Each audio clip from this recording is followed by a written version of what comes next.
a very good morning to everyone, and thank you so much for tuning in to Executive Insights by Mediacorp.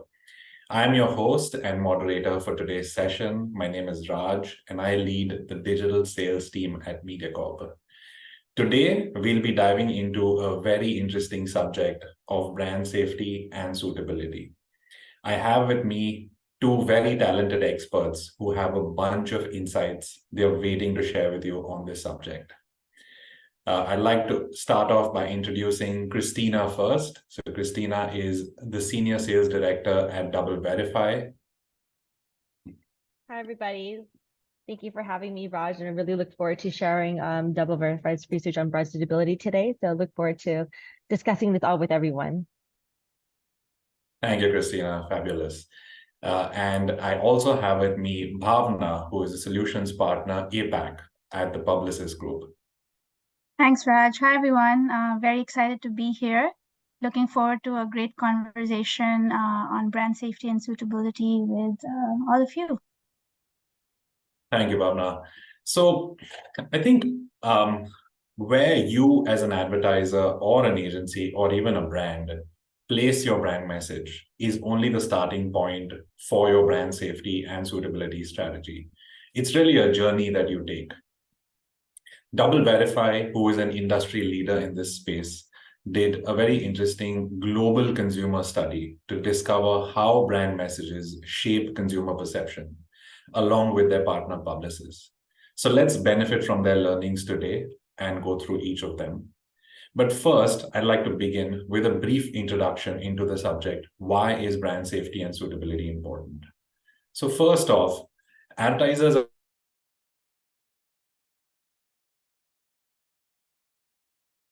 investing more than ever on digital as well as dynamic for our industry. Content consumption has evolved rapidly, with new channels and new formats coming into the fore. For publishers, this means that the news cycle has become increasingly important to combat the rise of fake news. And because of these shifts, there is a very bright light shining on brand safety as well as suitability. And advertisers don't always have it at the top of their mind. Next up is content versus context. Again, a very, very important point in today's fake news world, right? News platforms are becoming increasingly important to inform as well as educate us on what's real. Questionable platforms come with their own risks. And you really need to ask yourself whether is this cheap or blind inventory worth losing out all the hard work you've done on a campaign? And is unsafe content really eroding that brand love forever? The third point is consumers go on a journey with a brand. It's rarely that purchases are made as an impulse decision. This tells us that advertising creatives, especially on the digital side, as well as the environments that they are shown in, with context in mind, are highly important in how the brand is perceived. And this will then trickle down into how your campaign performs. So it is that direct correlation with the ad creative. And lastly, my fourth point is feeding the monster, the walled gardens. So we do know walled gardens lack transparency. They don't have immediate support as well as customization. So you need to ask yourself, are you really feeding the monster and just going by the trends, or do you really care about your brand? Again, context, like I said in point 2, is very, very important for your brand. So with this in mind, let's quickly jump to a poll. We'll start with our poll. You would see this flash up on your screens right now. I would ask each of you to take part in this. The question is, what is the most unsuitable content for audiences? The topmost from the 4 options: death and injury, politics, violence, and natural disasters. Let's wait for a few seconds while all of you vote in. And then we'll look at the results.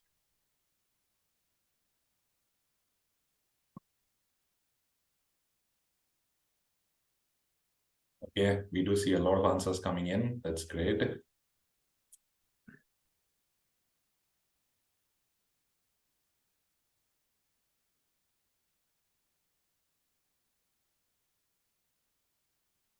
Oh, okay. So that's very interesting.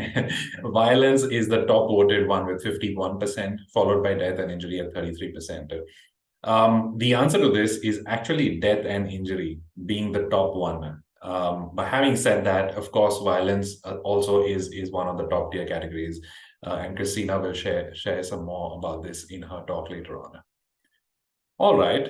Thank you. Let's move to the second poll. This is a slightly more straightforward one. Is running programmatic or direct campaigns more vulnerable to risk on brand safety? Again, more vulnerable, not yes or no. Yeah. Please vote in.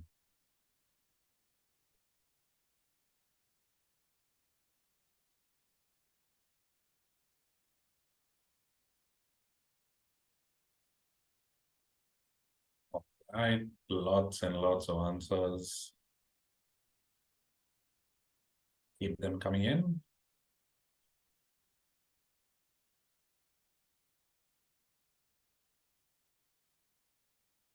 This should be easier. Just two options.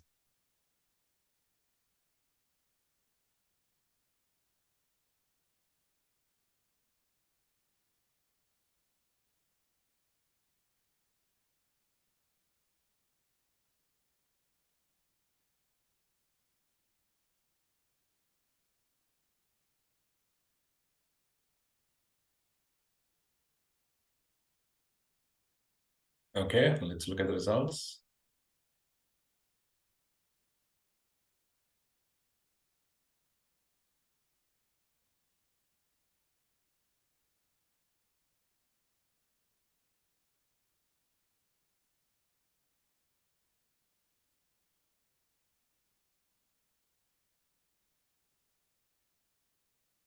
Okay, so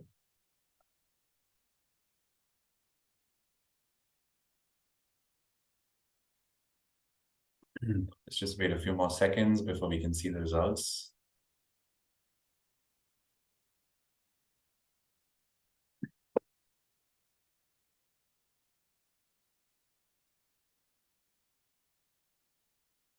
Okay, so 66% say programmatic, 34% say direct. The right answer is programmatic. It does increase your risk a little bit more than running direct campaigns because you can apply many more safety filters on direct.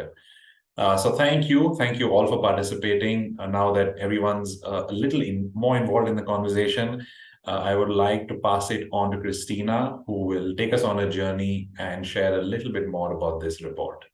Christina, over to you. Great. Thanks, Raj, for that great poll. So everybody, hi, nice to meet you guys. So let's take a step back here, okay? So I think to give you more context, the past few years have been both challenging and very dynamic for advertisers, especially since we're coming out of a pandemic. We have content consumption that has evolved rapidly with news channels and formats as well. In parallel, actually, new channels has also become increasingly polarized, resulting in inflammatory content, especially around, if you think about it, the unfortunate situation in Israel, right?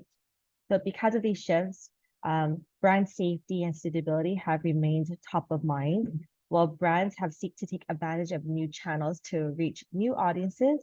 But it's essential that they also protect their brand equity they have built over the decades of marketing investments as well. So at DoubleVerify, this is why we're a third-party ad verification partner.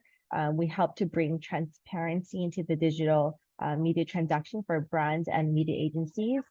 Our vision is to make sure that the digital advertising ecosystem is stronger and more secure. And we really believe that by ensuring transparency, we drive trust in the ad ecosystem, right? We provide confidence needed between the buyers and the sellers. So this really allows us to continue exponential, I would say, digital ad growth. And to achieve this, our teams are super laser focused on executing our missions, and that's really to drive better outcomes for our clients and our advertisers. And but today, I would say that brands are being challenged to ensure that media placements are even more relevant. They're going to be suitable, and it's going to be safe, right? There are also new privacy regulations. You have cookie deprecation that's coming and sunsetting off the IDFA, which means they can't really rely on old method of reaching consumers. You know, here on the screen, I would love to share some of the stats that we've seen, right? We've seen that 67% of consumers would stop using the brand if it's viewed next to false or inflammatory content. We see that 87% of consumers feel brands bear the responsibility really to ensure that ads run adjacent to content that is safe and suitable. 67% said they would like to look at an ad if it's relevant, if it's on a contextual page that they are reading. And 67% said they are open to viewing relevant ads from new brands as well. And and with this, you know, brand safety is not just really a one size fits all, right? And we always get asked this a lot. What's the difference between brand safety and brand suitability?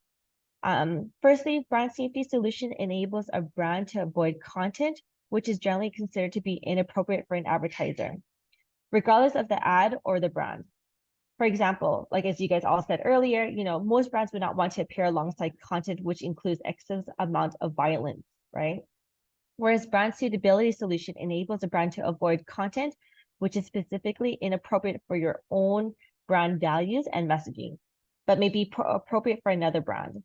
So for example, on this page, you see that this is an article about finding cheap alcohol delivery, and this may not be considered suitable to a brand that maintains a family image, like for a CPG brand, for instance, but perhaps it's okay for a tech brand who would find this, you know, not objectionable. So the brand preference allows for this type of alcohol-related content, or perhaps their audience may be reading it, right? So brands really get to decide what's safe and suitable for themselves. Brand suitability requires a more nuanced approach, I would say, and that really enables brands to build their own suitability profiles that fit their own specific brand preference. And DoubleVerify, our approach to brand safety and suitability is about balancing really that protection and that scale, right? We believe our solutions are customizable. It's granular so that you don't only protect your brand, but you also are able to achieve scale at your media campaigns. So I'm not going to go into the details in terms of our solutions today, but we do provide over 90 unique brand safety and suitability content settings, and it's the most compared to any ad verification partner in the market today. Now, in the study, you'll see that, you know, we talk a lot about, about our brand suitability risk tiers. And we do offer this based on 14 categories that are aligned to GARM. And the risk tiers can give you a lot more controls. So for instance, on this page, this is alcohol. Alcohol can mean a lot of different things. It can mean the consumption of alcohol, it's information related to the product, or even guides to the bars, okay? So when we talk about high risk is generally anything that's UGC related. So this is content that lives on the page that doesn't have, you know, no one's really monitoring it. We have medium risk, which is news related, and low risk, which is more educational, informative. Because you have the word rum in this content page, you know, we classify this as low because it's really used as a food recipe, okay? So, which brings me to my topic today at hand, and that's really introducing you guys to DoubleVerify's research, which is really first of its kind in the industry around the consumer perception on brand suitability and content adjacency. So what really came out of this research is a discussion we had with the Publicis team last year around their hunger to really understand what really drives the nuance of brand safety and suitability. The agency partners really wanted to go back to their clients to advise how can they better balance protection and scale. So we wanted to take a deep dive into the content adjacency relevant to an ad and figure out what really drives a consumer when they think about what's suitable or not. The results from this report has been very interesting, and I would like to share some of those highlights with you today in a minute. But overall, there's a lot more factors that are at play, right? It's not just about the content that is shown. We see demographics have interplay between the message of the ads, the content it's presented in, as well as the influence of the brand itself. So we looked at over 90,000 respondents across 17 countries, which put this out into 4 different regions in APAC, North America, the EU, LATAM, and it gets really in depth. So let me share those results with you today. So the 4 key takeaways, you know, that we found in this research is all about what really drives brand impact and suitability. Okay, so 4 questions that we asked. Number 1, where is your actual ad running, and what does it mean to consumers? We tested this across 11 categories, which we really had to narrow it down to 11 since, again, as I mentioned, we provide 90+ content categories. we really had to decide based on the 11 what our clients ask us the most questions about, and what we look across all advertisers who are using at least 30 to 60% of these content categories they want to avoid. Next, on the what, we tested out an ad first without any ads, and this is what was shown to the consumer first.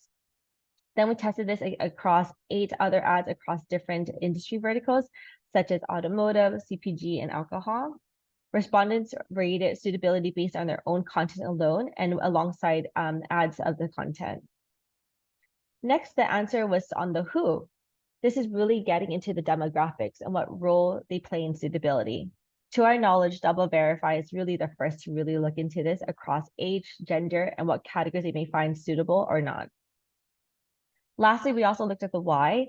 This takes into account the brands such as like our Reckitt and Comcast, and Kraft, who each all have their own brand values and voices as well. So if we take a look at the what side of things first, we looked at an ad-free sample content without any ad adjacent to a particular page, and we asked consumers, how suitable is it for their content to have any ads next to it? This is a hypothetical question for each of these categories. You can see here on the screens. You can see there's a lot of green here, yeah? And that's for consumers responding to that is suitable. And there's a large amount of neutral, which is highlighted in gray in the middle. And we also have pink, which are consumers who are saying this is unsuitable. So you can see on the very bottom where death and injury comes up, which is the highest respondent saying that this is unsuitable. And it's not surprising, as most clients would not, would very much agree this is a sensitive category. So the takeaway from this page really is that the advertisers to think of content adjacency as a primary factor when they should consider when building their brand safety and suitability profiles. But interestingly, when an ad-free sample content was evaluated by the consumer, the majority of the content we tested ranked as either suitable or very much neutral. And the role that we saw when we then layer on, some context around this, we saw that it was much more polarized than what were fewer neutral respondents. We saw that consumers reading content when adjacent to an ad was at 12 points more unsuitable and 6 points more suitable. And that tells us really that methodology that we put together is really in sound. We really had to show an ad to a consumer to get their true opinion. So we actually had 4 examples within our research paper, but I just want to kind of show you, the top 2 that I thought was most interesting when we, looked at the different ad adjacencies and found the results when we compared it are quite different. So taking a look here on the left, this is with alcohol content. We placed this against an article that was about newsworthy research about alcohol, okay? The alcohol ad we tested on this page said that, 52% said it would be suitable to show an alcoholic brand there. And which makes sense, right? Because, you're talking about alcohol content, you're reading it and ads around alcohol. Then we switched that out and we layered on a car ad instead of alcohol. People then said 41% of the consumers said it would be unsuitable, which is, again, very intuitive because alcohol and driving don't really mix, right? Next, we also had violence content, which was set using our medium risk tiers around dramatic or fictional depiction. We showed a tech device ad, and consumers said, 53% of this is like less sensitive towards violence, especially around video games. Okay, again, this makes sense too because gaming needs tech devices, right? But when we changed the ad to a CPG ad, which is generally more family friendly, 37% said this is unsuitable. So basically the conclusion here is that, both context and ad creative must be considered when choosing a brand suitability protection in place. Then we looked at, the demographics, which is really the first time anyone's looking at this combination of, the suitability and demographics have at play, right? And no matter what the combination we looked at, we saw the results are very much consistent. We looked at gender, and what we found out was that females found the content categories we tested generally are less suitable, whereas male respondents found ads appearing alongside all types of content were more suitable than females. So something to take into consideration when you have a campaign targeting at a specific gender, you can consider males can be opened up for more scales, or females should have a tighter profile settings. Same thing with age. We also looked at younger versus older demographics. And we had a very good spread between of ages 18 through 65. Younger reporters have a higher suitability rates. They're more open to different categories, of course, when layered on with different ads. And on the other hand, we have the older age who's, we saw that 70% are more likely to rate content as unsuitable when compared to the younger demographics. But what really stood out to us is that, 33% of the difference is unsuitable respondents between the youngest and the oldest demographics is really around violence and profanity.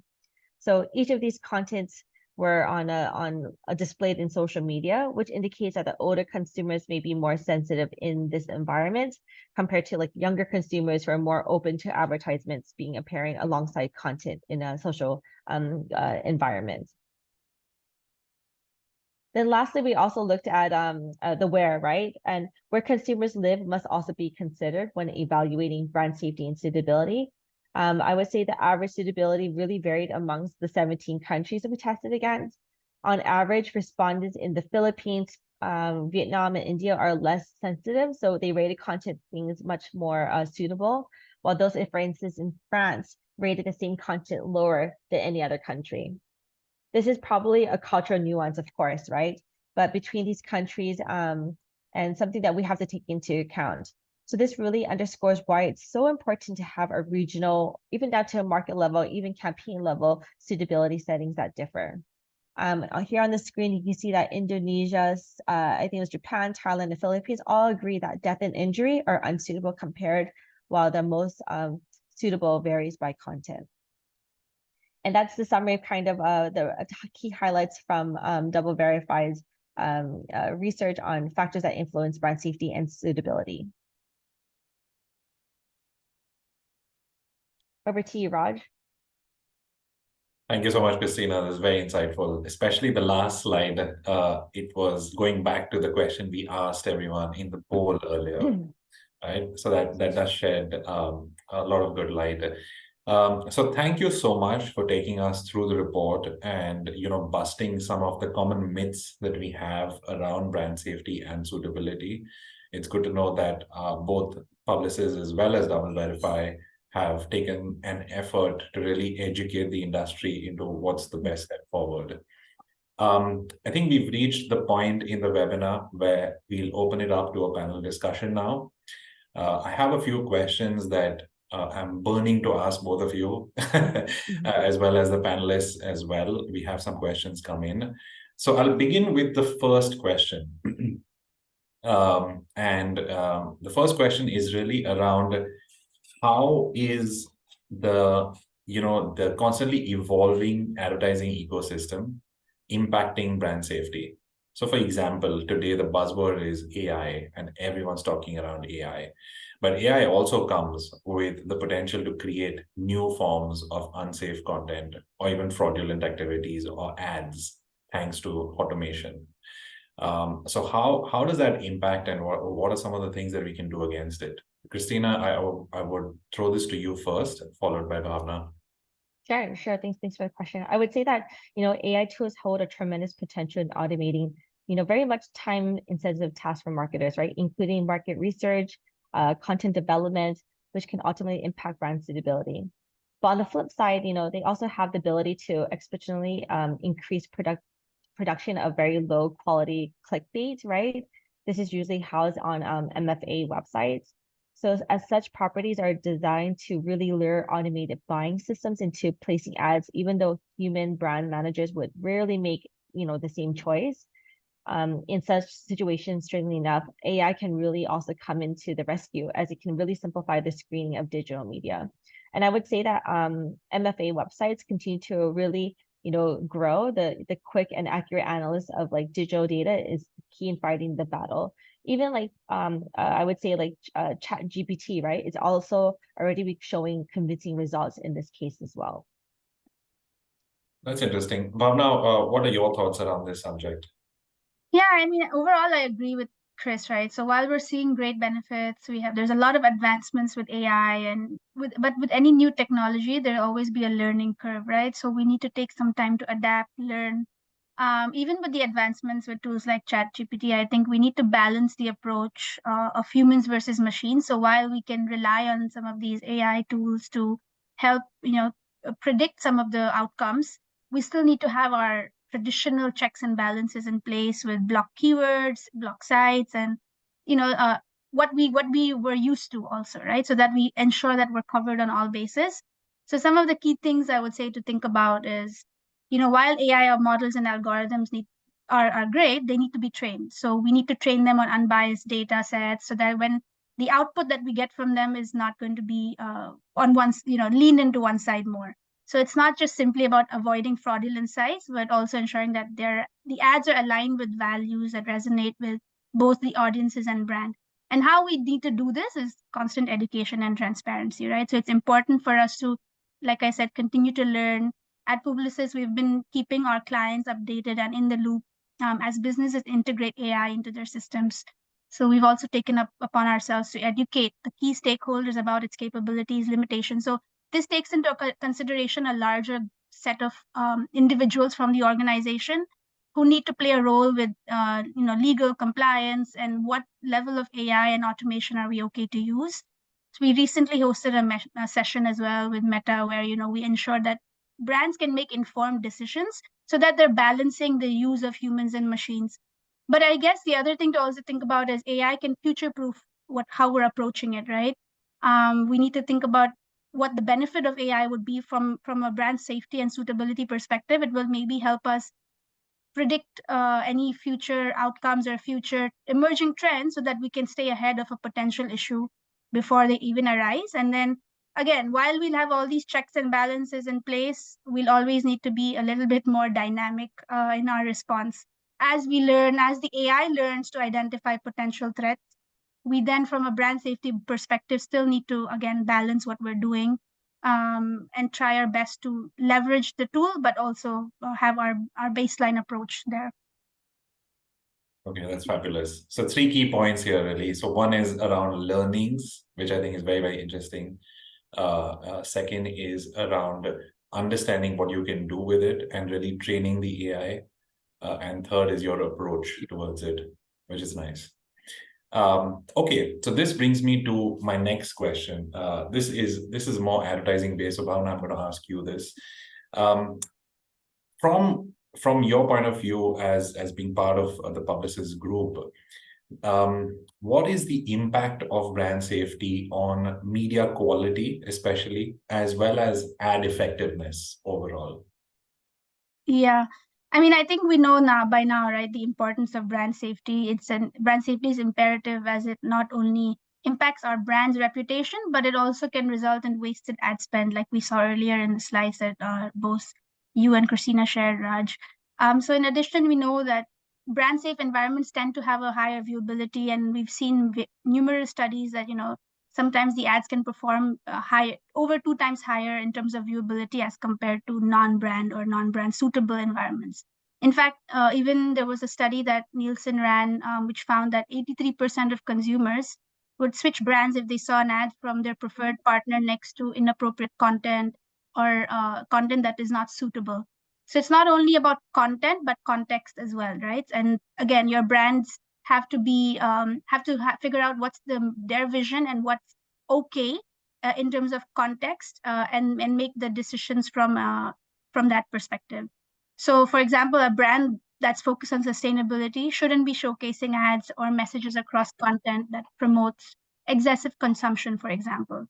Just the appetite for the consumer might change if they see a message that promotes excessive consumption before and after a very sustainability focused ad. And so this will influence the way the consumer perceives your brand. But again, on the flip side, brand suitability is not only about adjacency, but relevancy, right? So an example was, a few years ago, a brand that I worked with, they wanted to target gamers, but basically the younger gamers, who we can't really reach via our, normal targeting due to the restrictions. So we then considered using brand suitability and leverage them through allow lists. So then it would basically allow the brand to choose age-appropriate games and block out restricted categories, but while still able to reach their target audience. So then it became a lot more a balanced approach. So it really has to come back to what works to you for your brand. And then I think nuanced approaches are important and we need to ensure that we're going down that road from a brand perspective. Yeah. Yeah, that's interesting. Thank you for sharing the example on the gamers one. That's always an interesting one. Okay, my next question is a little close to heart based on what we do at Mediacorp. So the question is, when it comes to brand safety, like both of you said, nuanced approaches are important. Why then are credible news publishers also given brand safety block lists or even keywords by brands and agencies both? Do advertisers need more education on this subject? And do they constantly need to review their strategy to avoid being too strict? Christina, we'll start off with you. Yeah, sure. I would say that, nuanced thinking is very imperative for brands, really to rely on block lists and keywords for their brand safety initiatives, right? But sometimes most block lists today are landed with unconscious bias. Sometimes you have words that steer from brand placements away from topics audience really seek out, right? So that could be anything from, like, say, race, religion issues, right? This stares ad dollars away from key publishers that create content around these, topics, often lumps them with legitimate placements with unsafe content, right? I would also say that keyword blockings grow too long sometimes, and that really results in over blocking, and it could be harmful for an entire ad ecosystem. So brands really can miss out on timely placements in safe and popular topics, which our reputable publishers might miss out on revenue. So I would say really consistently reviewing of brand safety frameworks or using a third party or a human or some sort of technological to help analyze and correct blocks. This is very crucial to keep the bias out and to help, prevent overblocking. Okay, we also have an interesting question, which is very similar to the one I asked you, asked by one of our attendees, which is, how do you choose or whitelist brand safe sites for government accounts, and how safe are social platforms for brands? Do you have any insights on these? Yeah. I would say this is kind of like two folds, right? So let me answer the first question more about the brand safety list, right? So within DoubleVerify, as I mentioned earlier, we have 90 plus unique, safety and suitability settings. And I would say, like, for one of them that can be really interesting, especially for the governments, is to ensure that you're not running ads, let's say, in negative news, for instance. Or we also have a lot more in terms of violence, and we have profanity, for instance. Okay, so there's a lot more different categories that we can really deep dive into. Or when it comes down to social is a very interesting, because they're like a walled garden itself. You have the YouTubes of the world and Facebook. Generally, what happens is that what we see is that advertisers are spending much more within those specific environments. So we haven't seen much, I would say, fraud specifically in these two channels. But I think brand safety is where it becomes concerns to, any advertisers, especially when it comes into YouTube, right? Because again, you're forcing your ads for 5 seconds, but in general, you don't know exactly where your ads are running. So when you activate DoubleVerify, we'll be able to kind of monitor any violations, and we can report back to the advertiser based on the channel ID or channel level, which you then work with the agency team and they can do the exclusion. And then same thing on the Facebook side, we also have, actually for both Facebook and YouTube, we also have measures in place where we can do pre-screen solutions, which allows you to kind of make sure you have that sort of inclusion list or allow lists. That way you're 100%, safe in running in terms of your advertisements. Okay, yeah, that's fair. Okay, my last question, based on what I have come up with, is for Christina and Bhavna, for both of you, could you just share some best practices for reviewing as well as updating a brand's suitability settings? So what should a brand keep in mind when they do their regular reviews? Because it's not like you plug it in once and then you're set forever, right? Bhavna, do you want to start first? Yeah, sure. I think, we need to ensure that brands we spoke about this earlier, right? But we need to have a nuanced approach. We can't really set it and forget it. Some organizations, will, in terms of approaching it from a best practice perspective, we'll have to ensure that we're putting together what's okay for our brand. Like Christina said, every brand will have a different threshold of what they consider suitable and safe. So I think, it can't be a set it and forget set up, it has to be based on the kind of content and the context. So Christina will walk through some of those best practices right after this, which I think which we're showing on the screen right now. But what I want to say is one example that I wanted to call out in this for this particular question was, you know, in the past we've while we had all the block lists and best practices set up for a brand that I worked with a few years ago. Again, an example to contextualize why set it and forget it doesn't work is this brand had all the settings in place. They did what the best practices. They had the block list, the categories excluded, but even then we ended up getting a government body fining the brand because a particular message or of that brand was showcased against an anti-politics or anti-government policies kind of UGC video, which then basically means that while the brand had everything in place, the unpredictability of the digital domain was not necessarily something that we could predict, right? So this kind of content can keep showing up while everything is set up. We need to have ongoing monitoring. We need to see that what's okay today might not be okay tomorrow. So that's a big one. And I think one thing to consider as well is local settings. That cannot be understated. Brands need to be mindful of the local political and cultural, and what's okay in a particular society might not be okay in yours. So those nuances need to be taken into consideration, especially in our region where we're a little bit more, where we have so many different cultures in our region. So yeah, I think that's an important one to think about. Okay, that's interesting. Chris, you have any thoughts around this? Yeah, I especially where you know, the slide that's kind of displayed, and especially everything that we just kind of discussed, you know, I would say that brands really have to take into account, and there are a few main practices that, you know, I would like to share. I would say number one is that, you know, brands really have to document all their brand values and take into account when building their whole profiles, right? Before they do that, brands have to also understand, you know, the risk tiers that, you know, we also provide, and also ensure that, you know, early in the test or the review that we saw that, you know, there was a lot of people who chose medium and low risk settings, and they have very completely different respondents even for the same category. I would say number two is also support news outlets. Globally, we have saw the most suitable categories around educational, low risk or medium risk, or even news, right? This really goes back to all of our discussions we had with our clients as well to open up scale in the news category, is because this is where consumers engage the most with news outlets, and studies have helped to show this as well. And I would say lastly, you know, conduct a review, right? It's especially what Bhavna said. Make sure you know, put together a cadence to review your settings. Don't just set it and forget it, right? Actively review your categories that reflect what you're comfortable with, even for your brand values. And again, that's going to help you to open up scale as well.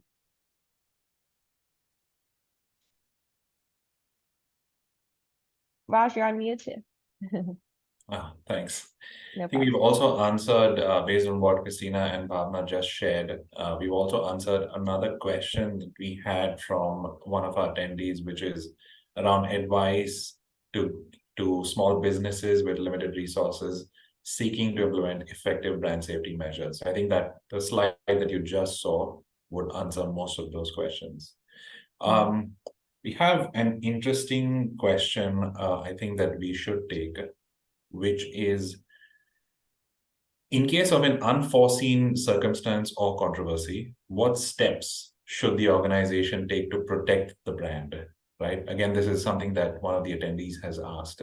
So I'll open it up to both of you. I can take this one first. This is a really interesting one for us too, because sometimes things always happen in the middle of the night, or some things happen on the weekends. You know, as part of working with DoubleVerify, we really provide our clients a multi-layer approach, right? And it kind of varies in terms of the solutions, right? Obviously, we have the inclusion and exclusion list as the top funnels. We have the 90+ content categories. We have mobile app controls, exception list, and language keyword targeting.